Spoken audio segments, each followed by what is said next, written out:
Taliwa sa kadaghan sa mga magtotoo nga nagtapok sa Fuente Osmeña Rotonda, napadayon ni Ate Marites, 38 anyos sa Barangay Mambaling, Cebu City, ang ilang tinuig nga tradisyon sa pamilya sa pag-apil sa Penitential Walk with Jesus nga gipahigayon kadlawon sa Huwebes, Enero 8, 2026. Kauban niya ang iyang bana ug duha ka anak nga makanunayong nag-atang sa karosa sa balaang bata, samtang gihalad ang ilang mga pag-ampo paingon kaniya. Lipay nga nakaatin mi tibok akong pamilya. Tagaan bigmayng panglawas, labi na gud sa mong panginabuhi nga wala pa jud. Sa karon nga tuig ako mga anak sigilag sakit-sakit nya mo na nga ni kuan jud mi ni Senyor Santo Niño gitugyan namo tanan amo ang mga problema.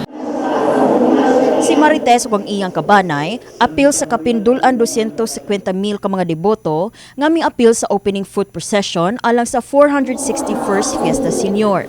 Misugod sa paglakaw ang mga deboto samtang nagrosaryo sa Fuente Osmeña Circle agi sa Osmeña Boulevard,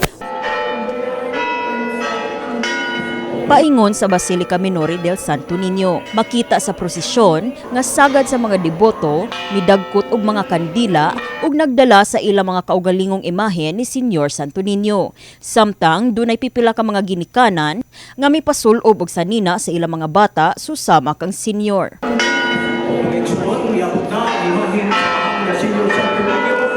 Ang karo ni Santo Niño, formal nga miabot sa Basilika alas 5:13 sa buntag. Diin mabati sulod sa Basilika ang mainitong pagsugat sa mga deboto. Makita ninyo sa akong luyo ang pagpahigayon sa 11 nga novena dinhi sa Pilgrim Center sa Basilica Minore del Santo Niño alang sa 461st Fiesta Senior ning tuig 2026. Bisag sa kasayo sa pagsugod ning tinuig nga kalihukan, nagpabiling gihapong lig-on ang debosyon og paghigugma sa mga magtotoo nga ania dinhi sa Basilika. Magpasalamat kita sa Ginoo. Sa misa, gipahinumduman sa Mass Presider si Reverend Father Danilo Carrido atul siyang pagwali ang katawhan mahitungod sa panaghiusa sa mga magtotoo, paingon sa usa ka pagtuo ug pagsalig kang Senyor Santo Niño. Daghan kita, mga devotees who came from different families, background, culture, and orientation, that we converge, nagayusa sa pagsaulog sa kapistahan. Usog ang pagtubo sa uso sa kadapong sulog. Journeying in one direction on the way to God.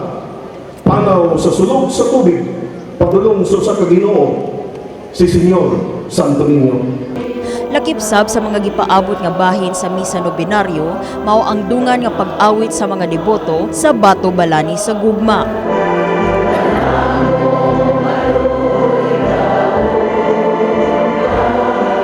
Dili sab mawala ang masadyaong tradisyon sa pagsayaw alang ni Senyor Santo Niño matag human sa paghatag og final blessing sa tanang mitambong sa kalihukan.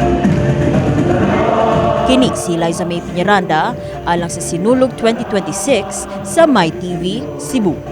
Senyor sa mga problema, Senyor sa mga kagulangan.